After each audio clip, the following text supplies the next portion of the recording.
Alright, just a quick note. This is going to be the last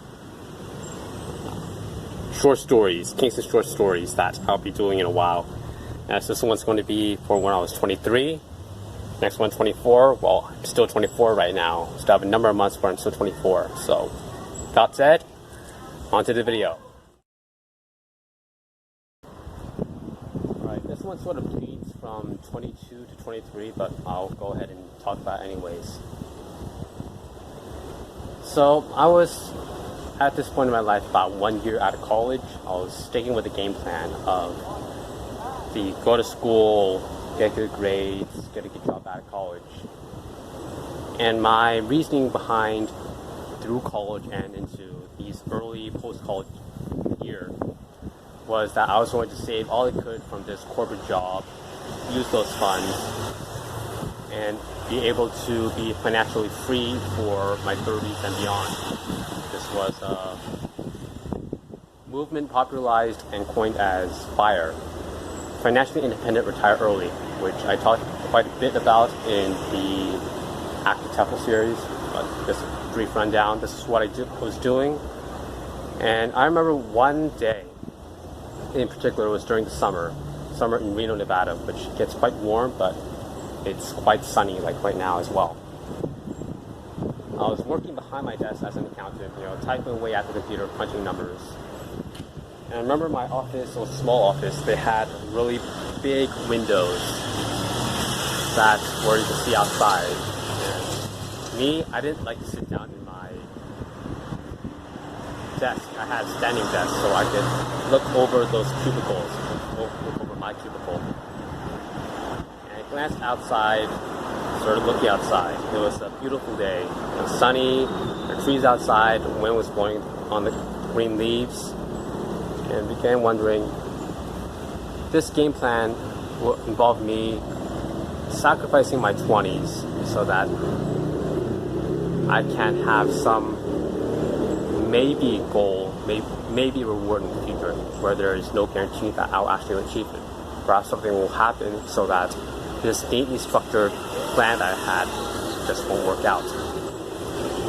And I began thinking to myself, I was going to be sacrificing essentially my youth so that I can have some, essentially it seemed to me, a pipe dream in the future where everything would stay the same as I was when I was my early 20s, 22, 23. And it got me wondering, is this all worth it? Is it worth having the next 7-8 years of my life being not so good so that maybe in the future have something better where there's no guarantee? Really, there is no right answer to it. There's no right answer. But the conclusion I came to was, no, what's not going to be worth it. So, planning my escape and doing all of the things I did so that I can prepare to leave this lifestyle of essentially wake up, walk to work, go to work, and walk back and go home and sleep.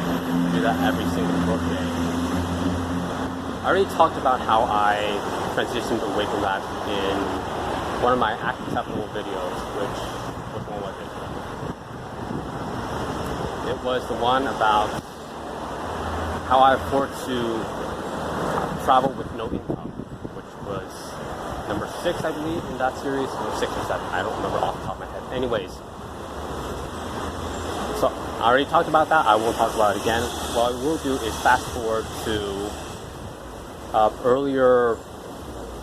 early last year when I decided to take that necessary step in order to, it was a necessary step to transition away from accounting to essentially doing my own thing, which was sending the I'm quitting email, the letter of resignation to my boss, my employer, CEO of the company. I just said it in a few sentences. It's I quit. Of course, you can't make it that simple. It's going to be, I have a little bit more content, but it's fairly straightforward. Dear X, thank you for giving me this opportunity to work for this company.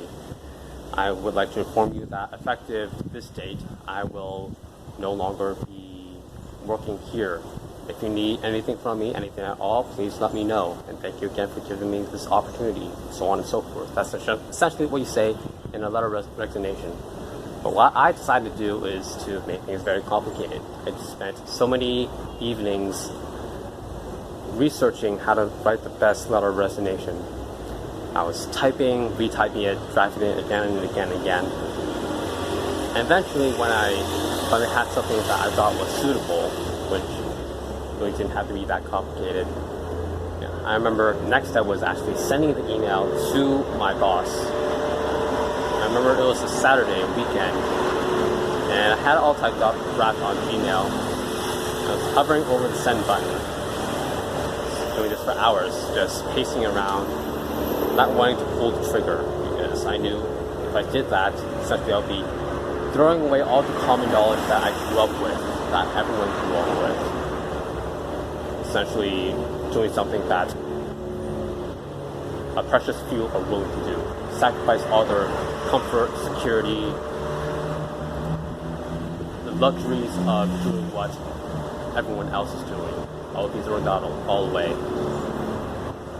Eventually, I did, just poke my phone and send that email. I've never looked back since. It's a rather simple story. It's not a crazy travel adventure story this time.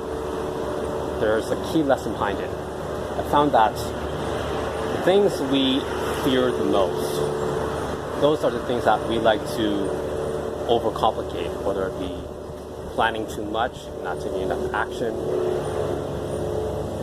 or you just procrastinate by saying you have other priorities that you need to do and you put off what you need to do so that you do things that, and a good analogy would be the common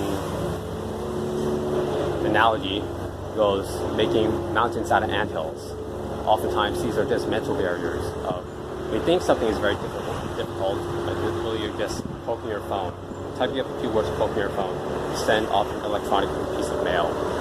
It's not that hard. It's just we make it hard. Each time you encounter one of these mental hurdles, decide to go in and tackle it anyways, despite any words in the back of your mind saying otherwise. It's a good idea, and you decide to do it. Each preceding time you do it becomes a little bit easier. A few examples from my personal experience would be, for example, public speaking, being a school teacher, or entering group dynamics, just inserting myself. Did that when I was building up some research to do a few guest lectures from university. Or, good one, singing and playing an instrument in public in a foreign country where you're speaking a foreign language. Each time the most difficult time was the first time. Each preceding time, that mountain got a little bit less steep, a little bit smaller. This applies to anything that you find mentally challenging. A good quote to end this would be, you feel the fear, but you do it anyways.